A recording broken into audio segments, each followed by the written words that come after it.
Hello and welcome to Tips for the Transition. I'm Maria Tomás-Keegan, your host. Thanks for joining me. And I've been eagerly awaiting this particular episode because this topic is going to help us elevate how we think about getting what we want and need in life, in our careers, in business. My guest is Christine McKay.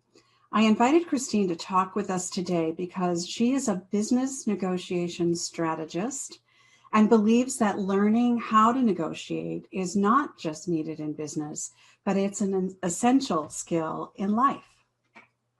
Let me tell you a little bit about Christine. She found her passion for negotiating complex business relationships in corporate America after receiving her bachelor's degree in business from Rensselaer Polytechnic Institute. Then after finishing her MBA at Harvard University, she worked for Deloitte Consulting. Over the course of her 25-year career, Christine has negotiated with nearly half of the Fortune 500 companies. She left corporate America and launched her own company called Venn Negotiation, where she is passionate about finding common ground, leveling the playing field, and resolving complex issues on behalf of her clients. She helps small and medium-sized businesses and professionals elevate their negotiation skills. She has written her first book, be published later this year. It's called Why Not Ask? A Conversation About Getting More. Now, who doesn't want more of that?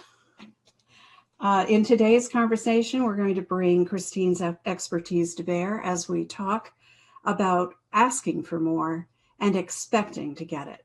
Now, let me bring Christine on the screen with us.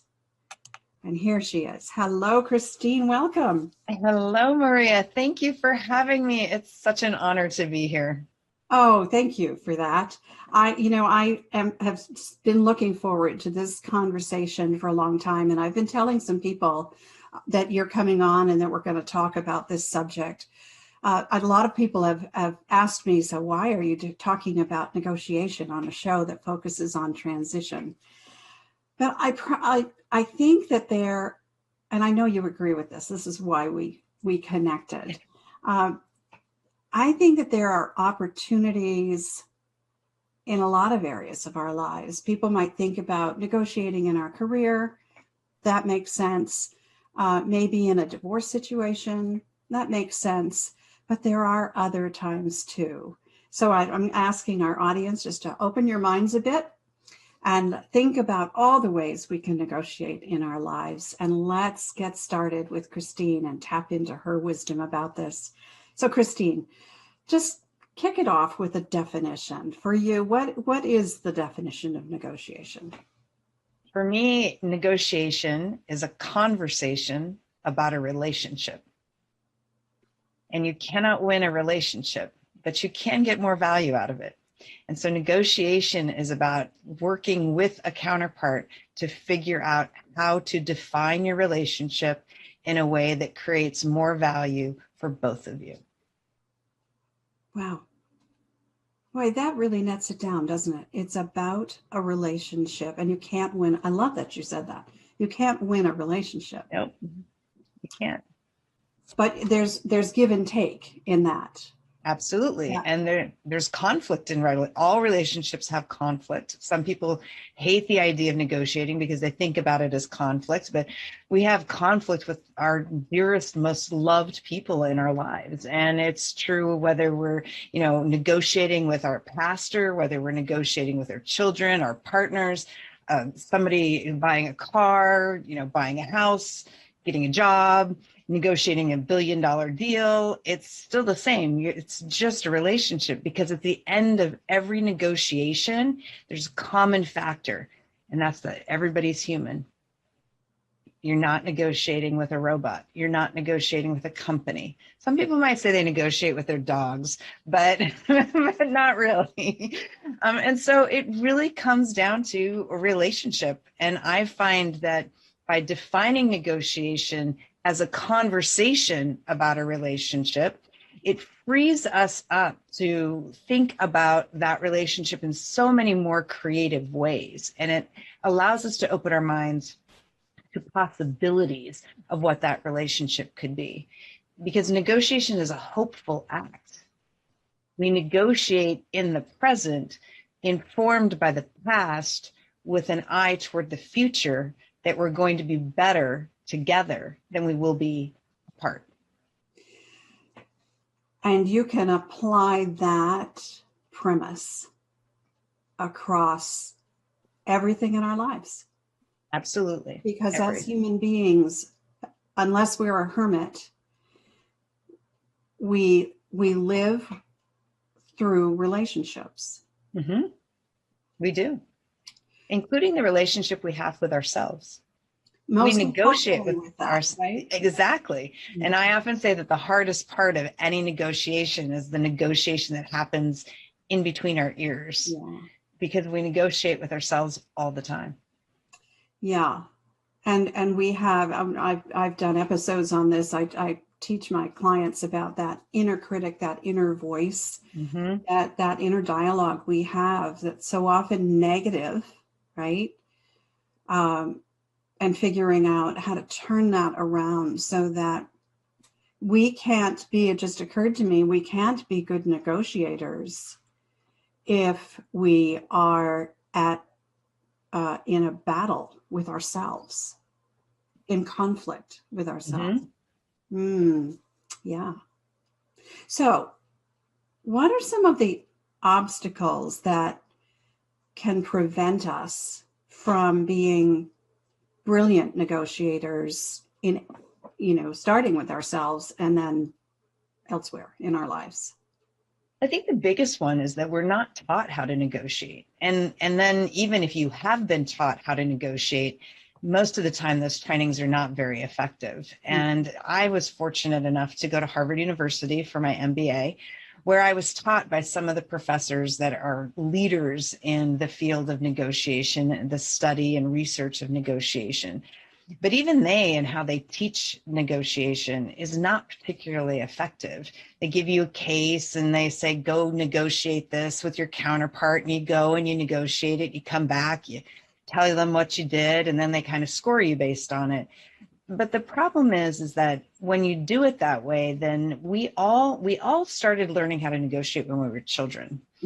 And when I'm speaking on stage, I often ask people, who has a kid, who's got nieces and nephews, grandchildren, but who was a child, who has a parent, right? And of course, everybody's hand has to go up. And, we were all brilliant negotiators when we were children. And you can just look at children and see how they're very good at saying, okay, if I want something from mom, I have to ask this way. If I want it from dad, I have to ask this way. If I want it from grandma and grandpa, it's something else, and a teacher is something else, or a friend is something else, right? And so they understand intuitively what's different about how to ask. But as we get older, we've discovered that there's one style that tends to work more for us than another. And so we end up in a default style, and we default to that style in all situations. But if we could figure out how to tap back into that childness, that what we were like as children as negotiators, and bring that to the different situations, because different situations require a different kind of touch, a different finesse. And so one of the reasons that more people aren't brilliant negotiators is they haven't been taught how to manage the negotiation style. They also don't know they don't understand, nobody's taught them the negotiation process. So what we end up with is a lot of people treat negotiation as a transaction. For me, that means if we've got a pie, right? We've got one big round pie, and if you get a piece, we cut it in eighths, you get one piece. That means there's only 7/8 left. You took one piece, so I don't have access to that. And I think that that's a very limiting way of looking at negotiation, and a largely ineffective way of looking at negotiation. And so we just don't have the training in place to help people move beyond kind of that default style and help them understand the process of negotiation. And so those are the big things. So it occurs to me that it's all about learning how to communicate effectively in various situations and recognizing that I was in corporate America for 30 years. Certain leadership styles work with certain people. Mm-hmm. Yes. And that same leadership style does not work with others. Mm-hmm. And if you step into your role as a leader thinking this is the way you're going to do it, and there's no deviation from that, there's no flexibility, there's no active listening to understand what's needed in a particular situation that may deviate from your, set style. Mm-hmm. It sounds like it's the same kind of thing as when you're negotiating.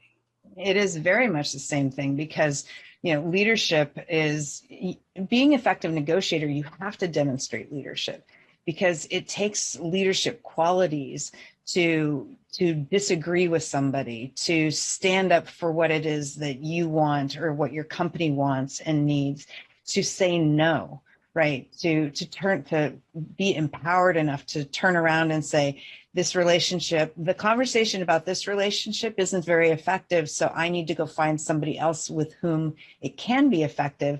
So I'm going to take my ball and go find a different playground to play on. Right. So it's all of those things require leadership. So it is very much the same concepts. And when we talk about personal leadership, let's just take it down to the personal level.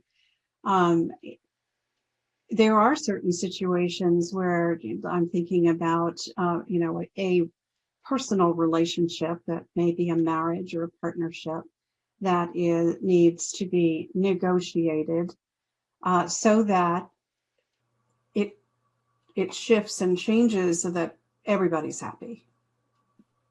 And go ahead.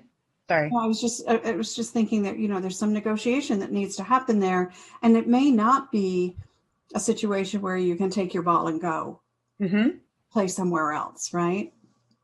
Absolutely. I mean, there are times when you're in situations where the cost of exiting, so to speak, is so high, either the personal cost or the financial cost, that it doesn't make sense to necessarily walk away. And it makes sense to figure out what is it that's going on in this situation, in this relationship that's not working for me?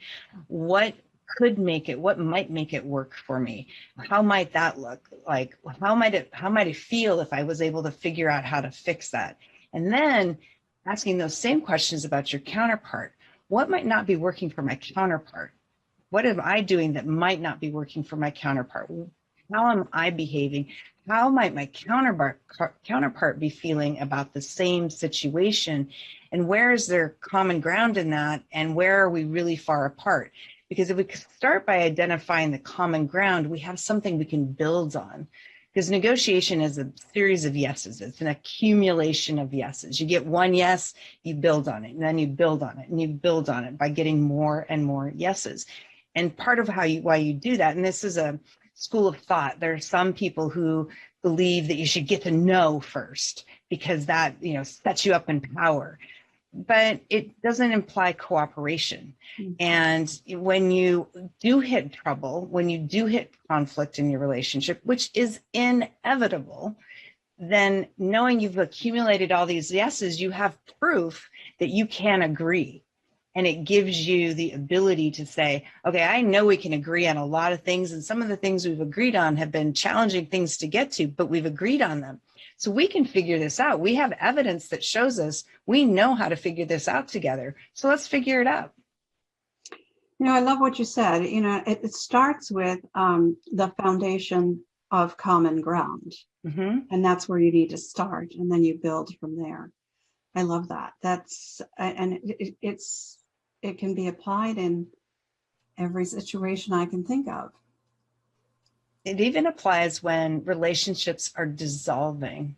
Yeah. So I just recently helped a friend through a divorce, and it started out. They've been married for over 20 years. They were both in their 70s, and they'd been separated for a number of years, but they had been married for quite a long time. And his attitude was, she gets 30% and I get 70%. They just were in the process of selling a big ranch and they were figuring out how to distribute it out of escrow. And he'd send her the spreadsheets and all the numbers, and she'd be overwhelmed by it. She'd print the spreadsheet out so she couldn't see the formulas to know how he was doing his math. And she was trying to figure it out just by looking at it on paper and couldn't. So she developed a distrust of him. And she's like, Christine, I can't talk to him. And so I get on the phone with him and he's like, I take 70, she gets 30. And if she doesn't like it, she can sue me for it. And that was his mentality. Well, 3 days later, he called me and he said, I'm giving it all to her. And so then she gets on the phone with me and so I can tell her that. And she's like, what? And then the next day she's like, well, I did this and I did this and I did this. And so I deserve this and I deserve that. And I said, time out. Wait a minute. Just time out. What are you doing when we get off the phone today?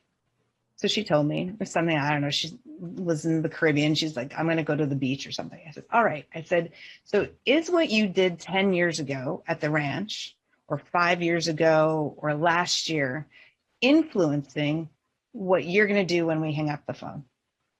No. Is what Tom did 10 years ago, 5 years ago, last year going to influence what you do when we get off the phone? No. In 10 years, when you look back at this moment in time, how do you want to be remembered? How do you want to remember yourself? How do you want your grandkids to see you? And how do you want to feel about the 20 plus years you spent with Tom? The next day, she gave him 50% of everything plus $50,000 because he had loaned her $50,000 to start a business and she felt she owed it to him. And she called it a good karma divorce, right? Even in a dissolution, they have grandkids. There is absolutely going to be a relationship. Yep. And do you want to look back on 20 years that you spent with a person with contempt and think what a failure that 2 decades of time was? Or do you want to look back on it and say, it isn't right for me now, but when we were in it, until the point when we decided to leave it, it was a good place to be. Right. And that's negotiation. Yeah, that's a great story. That's a great example of how you can turn contentious situations around by asking some of the questions that you asked. That's brilliant. I love that. So help me understand, how can you get leverage? Because that's what she was looking for and he was looking for, right? How can you get leverage when you don't think you have any? I love how you asked that question, because the key to that question is when you think you don't have any. So whenever you're in a negotiation, you always have leverage unless you voluntarily choose to abdicate it. Now, it's true that you might not have as much as a counterpart. If you are if you're a small company and you're negotiating with a huge corporation, let's say you have a retail product, let's say you make jewelry and you have an opportunity to sell to Walmart, right? Walmart's clearly going to have leverage, but you can find leverage in other ways. Who else could buy your products, right? Where else could you be selling it? Could you sell it for a higher margin? And so one of the ways you get leverage is by being really, really clear on what it is that you want and need to be successful. I just interviewed for my podcast this morning a woman who had built a mental health practice out in the Chicago area and had a number of locations, 200 therapists. And she sold her business to a private equity company for quite a lot of money. And one of the things we talked about is she had 50 people interested in buying her business and 8 actual offers to evaluate. And she was talking about how some of them wanted her to stay on as the CEO or the clinical director. And the company she ended up selling it to, they hit a point, they said, well, we really want you to stay on as clinical director. And she had decided that that was not something she wanted to do. And she said no. And they asked her, are you willing to walk away from this deal on that point? And she said, yes, I am. And so in that moment, she had leverage, right? Lots of leverage, because they clearly wanted to buy the company. They were very interested in doing business with her, and clearly placed high value on the business she'd created. But she was so clear in knowing what she wanted that she knew when she was going to walk away. And at Harvard, they call that, what's your BATNA, your best alternative to a negotiated agreement? What is your walkaway point? And in order to have a walkaway point, you have to have evaluated and researched to figure out what other options exist for you, either personally or in the market, so that you have a fallback position if this deal doesn't go through. And without having that leverage, people end up making emotional decisions to do a deal. And as soon as I hear somebody say, I have to do this deal, I'm like, you are not going to be happy with the outcome of this deal in 2 years or 3 years or 5 years, because you're going to agree to things because you're making an emotional decision that's not based on fact and evaluation. And you don't have a walkaway, and you need to have a walkaway. That's the critical element of being able to have leverage, is knowing what your walkaway point is.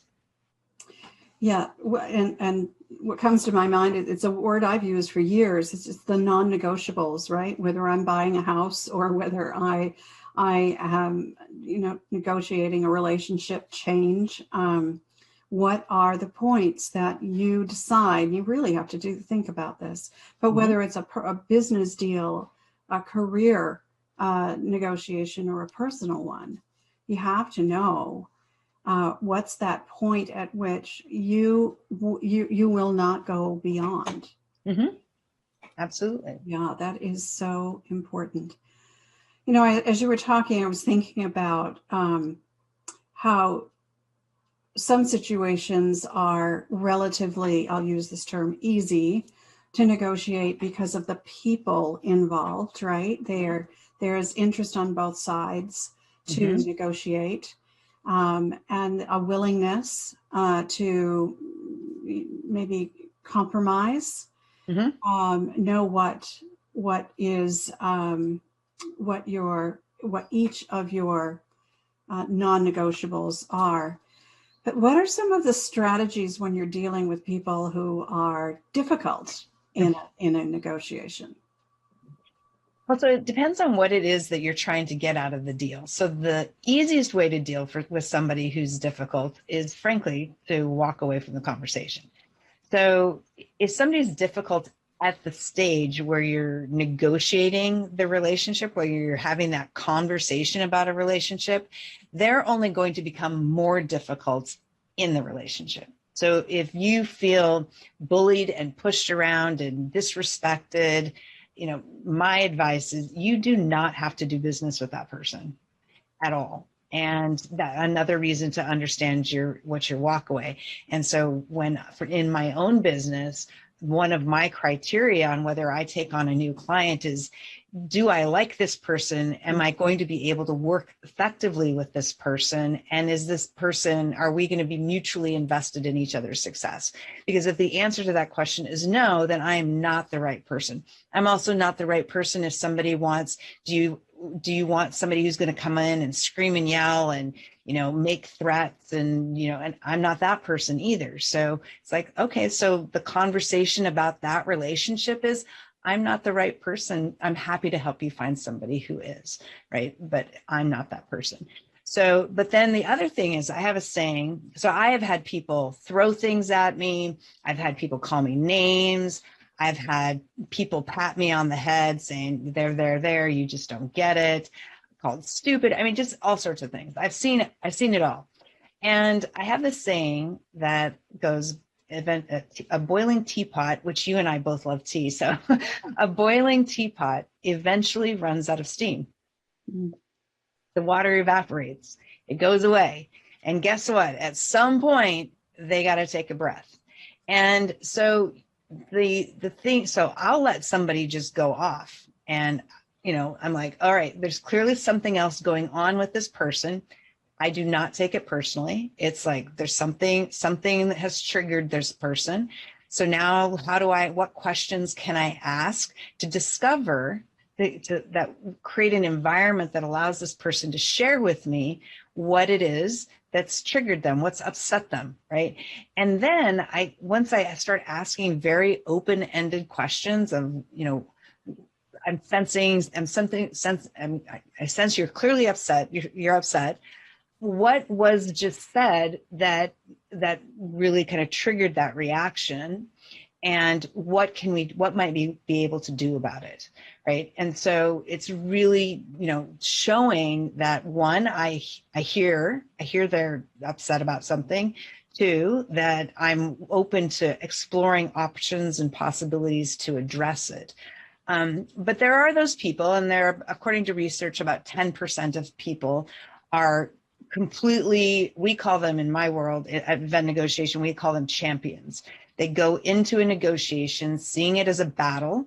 They go in fully armed and fully armored, and their objective is to annihilate you because they see you as an opponent and they are there to kill you. And, there's only about 10% of the people who are that type of negotiator. And if that is their default style, you have a decision to make. Is this just bluster and bravado, or is this going to be how they actually do business throughout their, and in that case, when I run into those people, I do a lot more due diligence on, what's their turnover. If it's, from an employer perspective, it's like, what's their turnover rate? How many people have sat in this position? If it's a potential boss, how many people have sat in this position in the last 12 to 24 months? If it's a customer, what's their customer turnover? What's their supplier turnover? And I start digging into my network to discover that.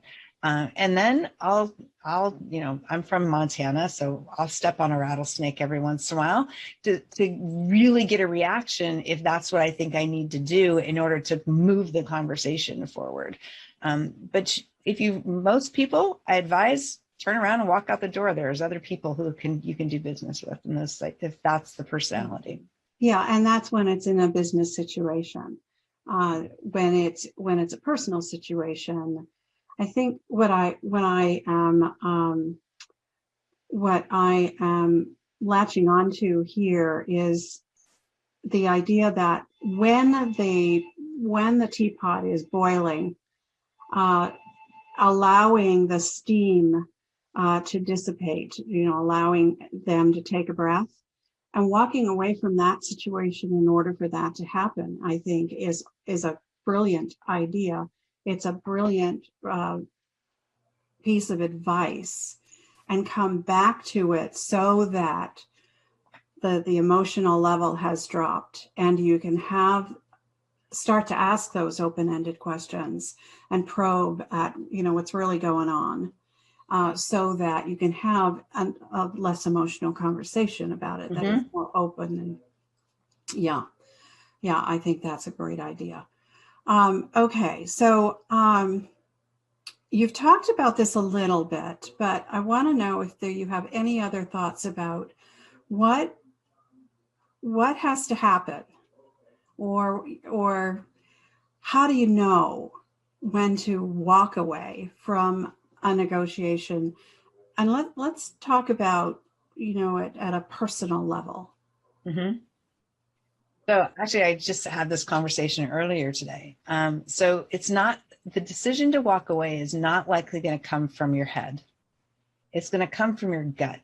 Mm-hmm. And one of the challenges is that people want to think about negotiation as a purely logical activity, but it's actually largely emotional.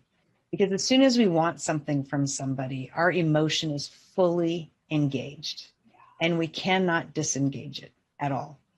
And so really paying attention to that gut feeling, like, oh, something's not quite feeling right about this.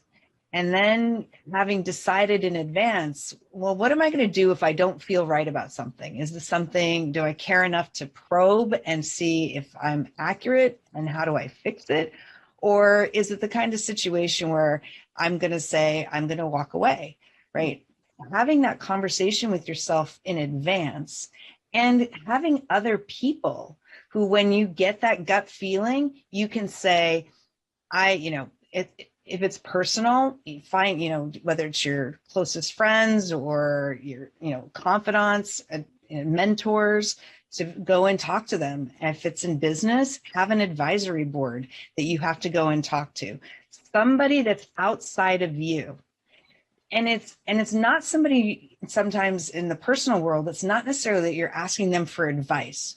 You're asking them to listen, because you already know the answer for when your gut's telling you something, you already know the answer, but sometimes we just need to talk it through to understand where our head's coming from. And I've had that conversation many times with people on myself having it, as well as my being the sounding board. And they'll say something and they'll say the answer that they, and it's like, well, what do you, did you say the answer that you already needed? Did you tell yourself the answer you already you knew and needed to hear, or do you need me to add anything? Right. But that understanding, listening to that voice in your gut is so important, because it's usually right. And, that's a huge thing to pay attention to, because logic will screw you up a lot of times. You're so right about that. There goes the, that inner chatter in our heads that we talked about that can take us down a rabbit hole. But I love what you said about, getting advice. I call it leaning into your personal board of directors. It's that circle of people around you that that have your back, whom you trust, and will listen and allow you to do what you just said, talk it through, so that it can you can arrive at a decision that feels right. And I love that you said it's negotiating is an emotional exercise. Mm-hmm. And when I say, make sure when you're surrounded with the people who are on your personal advisory board, or your advisory board for your business, make sure they're not one of two people, that they're not just yes people who tell you what you want to hear, and make sure they're not people who tell you all the time that you can't do that, or you're not enough, or, make sure you find those people who believe in you in moments when you don't believe in yourself, but are also there to kick you in the backside when you need to be kicked in the backside, right? Those are the people you want on that advisory board. Yeah. Yeah. Absolutely right. Absolutely right. Okay. So this has been a great conversation. We're going to get to a little bit more. Thank you, Christine. I think you've opened our eyes a little bit to all the ways that we can negotiate in our lives, even when we don't think of those circumstances as negotiation, right? Exactly. Yeah. So in our next segment, we're going to ask Christine to share some very practical tips that you can test out for yourself the next time you find yourself in a situation where you might be negotiating. So this last segment of the show is my favorite, because we get to hear from my guests their golden nuggets of wisdom in the form of practical tips and strategies. And our audience tells us that they are helpful, and when applied, they can have a big impact. So just listen up and let's hear what Christine has to share with us. These tips at the end of the show are why I call the show Tips for the Transition.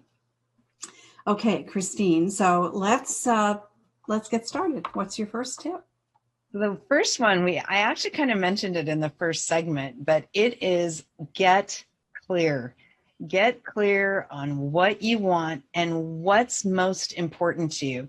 My grandmother used to say, understand the gnat's ass level details, the tiniest level details. So like when you're buying a car, write down all the things that you can think of, not just like the color and the make and the model, but do you want to drive it off the lot today, or do you want to wait for it? That the dealer is going to be selling you stuff, and like, do you want it detailed? How often? Do you want an extended warranty? All the possible things that go with buying a car, all the possible things that go with getting that customer, all the possible things that you might want from a partner or from your child or from a parent, all the things. And then think about that in terms of your counterpart. Is what you want doable for your counterpart? And, when we're talking about personal lives, that's about you have to use questions to be able to understand what's doable for your counterpart and not. In business, you can do research. You can understand the market, how they play in the market, who are their customers, what's their competition look like, and all of those kind of things. Figure out in business, how do they make money? How do they make money, and how does what you want impact their ability to make money?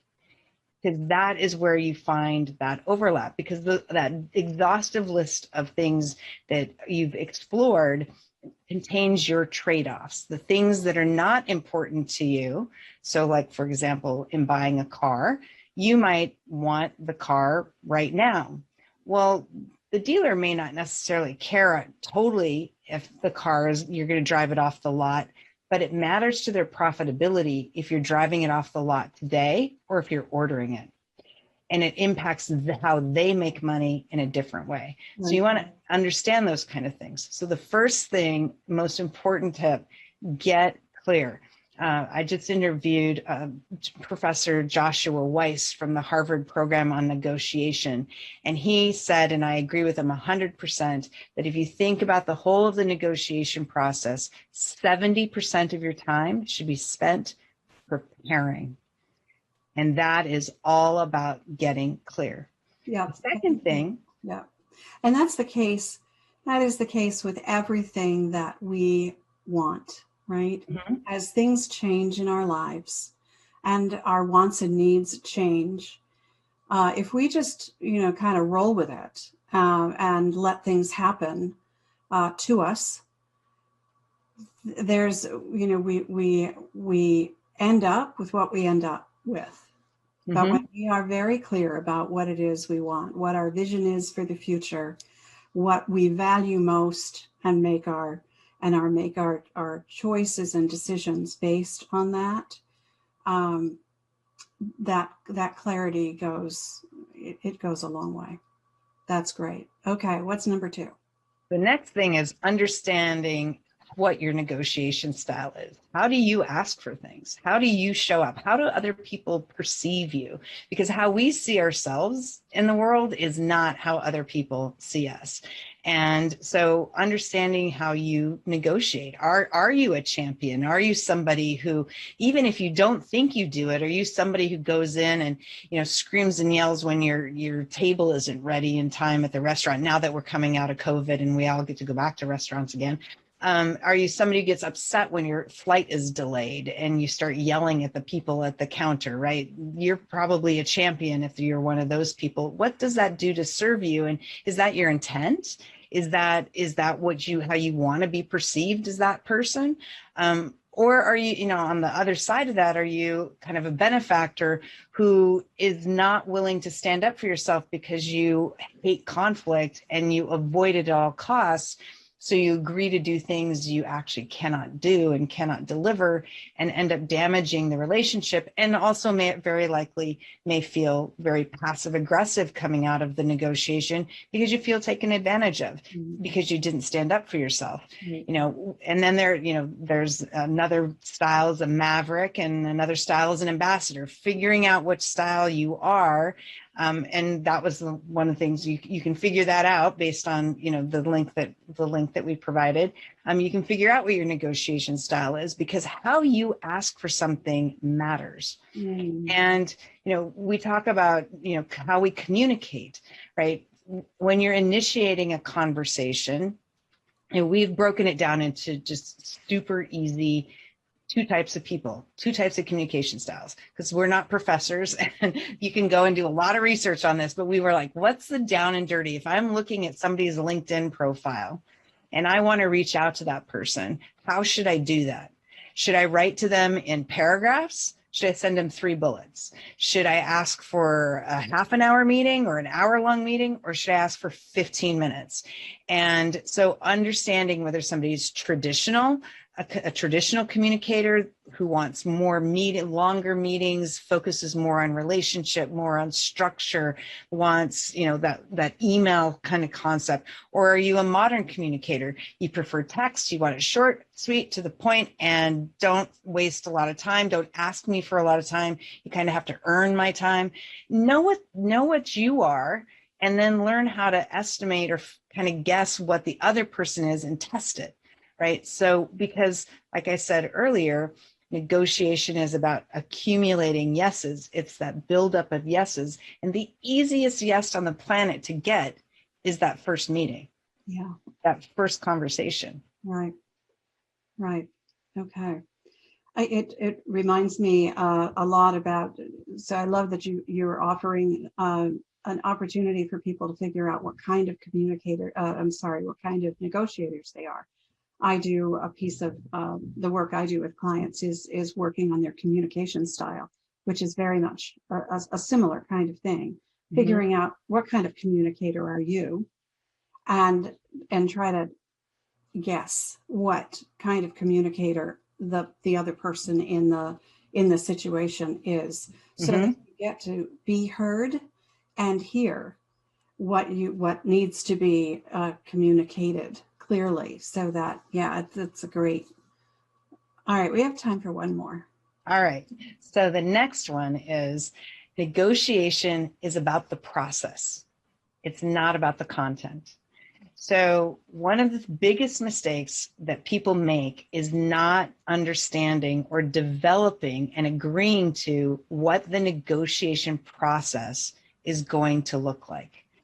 So if it's a company, so I'll use Brexit as an example. Brexit was a terrible negotiation. It was horrible. But the biggest reason why it was horrible, some would say, well, they did ultimately get to a deal. Yeah, but it was painful and it was brutal, and it didn't have to be. But nobody agreed to a process up front. What's the process for getting agreement? Who's going to be involved? Who takes notes? How do we document agreement? How do we address conflict? Who's not at the table but has input?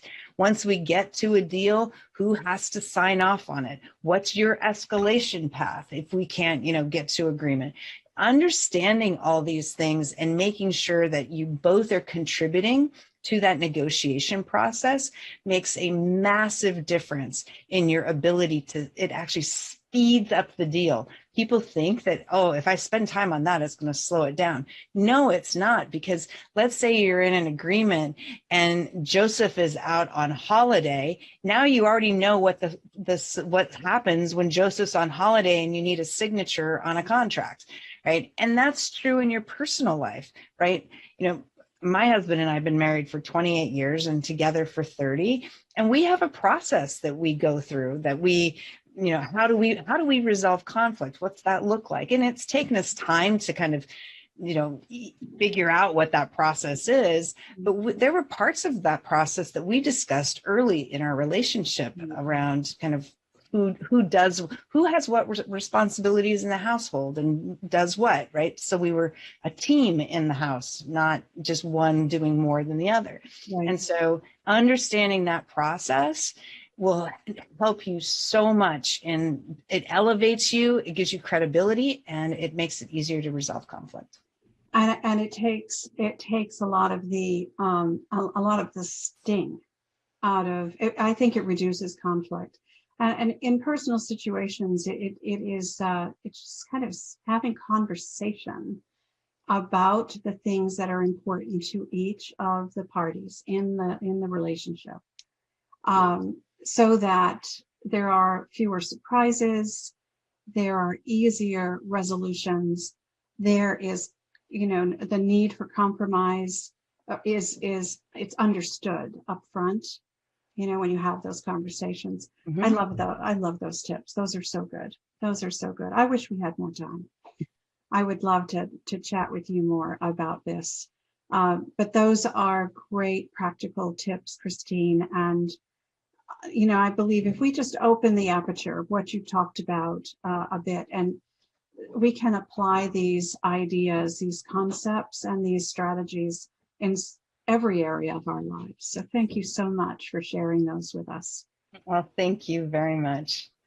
Thanks for shifting our thinking about negotiation and how we can use it every day and find that common ground and level the playing field, as we said in the beginning, so we can get what we need and want in life. Thank you so much for being here. It's an honor to be here. Thank you so much for having me. It is my pleasure indeed. And thank you all for watching and for joining our community here. My mission is to share resources so that you are sure that you are not alone in this life, and that we are here, those of us who have been through on this earth for a minute or two, have some wisdom to share, and we want to make your journey easier and more graceful. I believe it's our time to thrive. Will you join me on that ride? I'm Maria Tomás-Keegan. Till next time.